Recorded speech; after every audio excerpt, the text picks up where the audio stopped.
So many of you guys have been asking for this one, so here you go, a whole bucket of churros.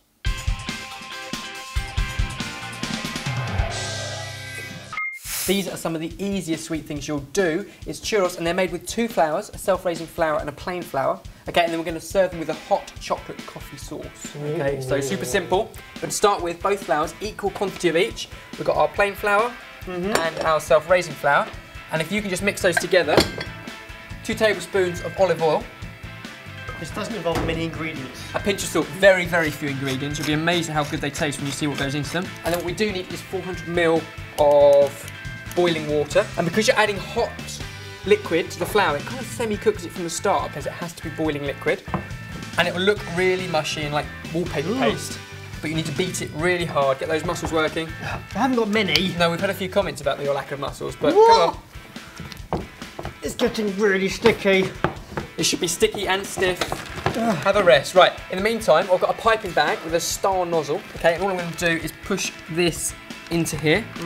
So the best way is to fold back the outside, so you can just push it all in, and you never get the outside messy. And again, it is quite a stiff mixture. If you smell it, it's really nasty. But the end result transforms, absolutely transforms. What happens if you haven't got one of these?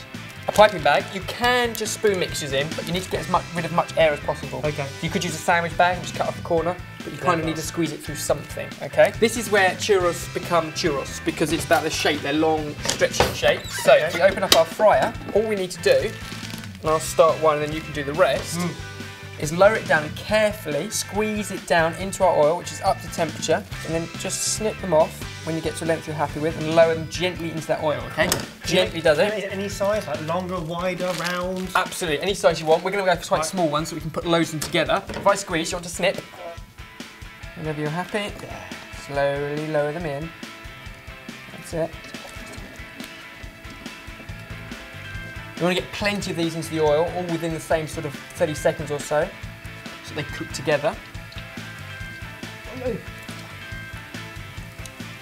That'll do. Give our basket a bit of a shake to make sure they're not stuck together. Look at that. And then while we wait for those to cook for probably 3 or 4 minutes, we can make our chocolate sauce. Yes. Now, chocolate sauce with a coffee twist. Okay, so if you can snap our chocolate into there, and into the dark chocolate, we're going to add some sugar, so it's nice and sweet as well. Coffee, about a teaspoon of instant coffee, that's all it needs. Some cream. Yep. All of that cream. And a little splash of water, about 50 ml. Again, all these ingredients are available down below, so you get them exactly right. But for now, these can go into our microwave for about a minute to melt and become nice and glossy. We can leave our churros to cook for a couple more minutes and that chocolate sauce to melt, and then we'll show you how awesome they really are. Since these are now golden brown, I can fish them out and roll them in our sugar. And Barry, if you get our sauce from the microwave, give them a good drain. In fact, if we lift up the basket there, we can drain them all together, fish those out. This is just plain caster sugar. Give them a little toss in that, just so they all stick to there. How's that sauce looking? It smells amazing. You don't have to put the coffee in, that's an option that we've added, which I think is kind of cool, but by all means leave those out. Then just drop them off into a clean plate so you don't have an excess of sugar. Plenty on there, but not caked in them. Now these, obviously you can make for friends and family any time of the year. They're great for sharing. Kids love them too. Essentially, they're long, thin donuts. And I'm going to serve them up inside of this. Cool. In fact, if I swap round again. Yep. So we've got plenty of these inside of our little container there. So they are sticking out. A treat. And Barry, do the deed. Little drizzle. Little drizzle. And let plenty dribble down into that container as well. I think it's also a good idea to serve the rest in a bowl so other people can dip into it. Yeah. Look at that glossy, silky smooth chocolate.